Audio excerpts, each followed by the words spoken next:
मैं पहले तो बधाई दूंगा कि इसके माध्यम से कम जो योजनाएं सरकार चला रही है, चाहे वो बेटी के लिए हो, चाहे वो वृद्धों के लिए हो, चाहे वो गरीबों के लिए हो, स्वास्थ्य सेवाएं हो, शिक्षा हो, इन सभी चीज़ों को लेकर कितना हद तक काम हो पा रहा है, कितना हद तक वो काम ज़मीन पर आया है, उसका जो ये सर्वे और ये सर्वेक्षण ये करते हैं, ये वास्तव में बधाई के पात्र है। में शिक्षा एक बच्चे का अधिकार है और सरकार चाहती भी है कि बच्चे को कम से कम 10वीं क्लास तक उसकी शिक्षा मुफ्त हो।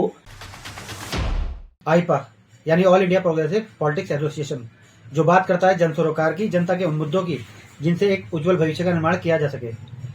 वर्तमान समय में किस बदलाव से उज्जवल भविष्य की कामना की जा सकती है, इस बारे में ज़्यादा जानकारी के लिए आज हमारे साथ हैं मंडल अध्यक्ष भारतीय जनता पार्टी के विशाल कन्नौजा जी। इन्हीं से जानेंगे किस प्रकार बदलाव से एक उन्नत भविष्य का निर्माण किया जा सकता है। बहुत बहुत स्वागत है। आईपा के बारे में क्या कहेंगे?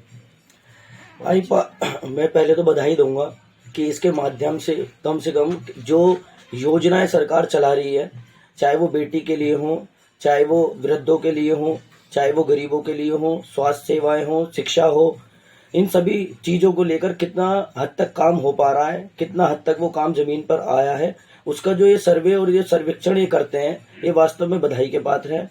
दूसरी बात मैं ये कहना चाहूँगा, सरकार ने बहुत सारी योजनाएं निकाली हैं, पहले की सरकारों ने भी निकाली, लेकिन उसे सही तरीके से धरातल पे लाना ही महत्वपूर्ण काम होता है। लेकिन भारतीय जनता पार्टी के कार्यकर्ताओं ने केवल योजनाओं का लाए नहीं है, योजनाओं को धरातल पे ले जाने का काम भी किया है। बहुत हद तक हुआ है, जो बचा हुआ काम है वो और आगे भी होगा। मैं मानता हूँ कि जिस तरीके से योजनाएं आई हैं लाभान्वित करने के लिए, लेकिन वो पूर्ण रूप से तो अभी नीचे तक नहीं पहुँच पाई, लेकिन उसका और प्रयास हो, अगर सही तरीके से उसका प्रयास हो, ये सरकारी तंत्र उसे गंभीरता से ले, तो वास्तव में हम सभी गरीबों को उसका बहुत अच्छे से लाभ दिला सकते हैं।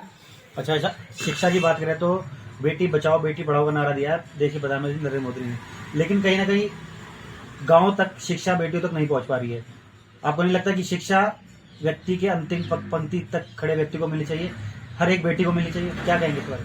वास्तव में शिक्षा एक बच्चे का अधिकार है और सरकार चाहती भी है कि बच्चे को कम से कम 10वीं क्लास तक उसकी शिक्षा मुफ्त हो, उसको किताबें, उसकी भोजन, ये सारी चीज़ें स्कूल के अंदर उसे उपलब्ध सरकार की तरफ से कराई जाए। उसे कराई भी जाती है। सरकार के साथ साथ समाज सेवी संस्थाएं भी बहुत बढ़ चढ़कर इसमें हिस्सा लेती हैं। बहुत सारे एनजीओज भी उसके सरकार के साथ साथ इसमें काम करते हैं, जो गरीब बच्चों को बैग, पेन, पेंसिल, किताबें, बहुत सारी चीज़ें उपलब्ध भी कराई जा रही है। सुधार हुआ है निश्चित तौर पे, शिक्षा में, स्कूलों में सुधार हुआ है।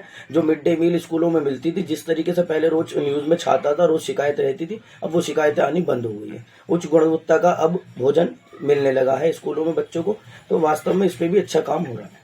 आपको नहीं लगता कि स्वास्थ्य डिजिटल इंडिया बनाने के लिए, मेक इन इंडिया बनाने के लिए सबसे पहले हमें शिक्षा, स्वास्थ्य, बिजली, पानी, इन चीज़ों को महत्व देना चाहिए?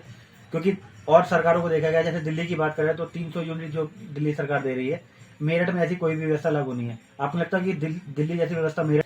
ये हमारे वास्तव में बुनियादी मुद्दे हैं, ये हमारी बुनियादी चीज़ें हैं जो वास्तव में पानी, बिजली, शिक्षा, जो वास्तव में होनी चाहिए, इसके ऊपर कोई वैसी वो नहीं है। लेकिन उत्तर प्रदेश इतना बड़ा प्रदेश है जिसमें सबसे ज़्यादा विधानसभा सीटें 402 सीटें हैं, और उत्तर प्रदेश के अंदर बहुत बड़ी संख्या में छोटा तबका रहता है, बहुत गरीब पॉपुलेशन रहती है। लेकिन इतने बड़े स्टेट को माननीय योगी जी ने बहुत अच्छे तरीके से उसे लेके हम चले हैं और वास्तव में नीचे तक सभी चीज़ों को लेके जा रहे हैं।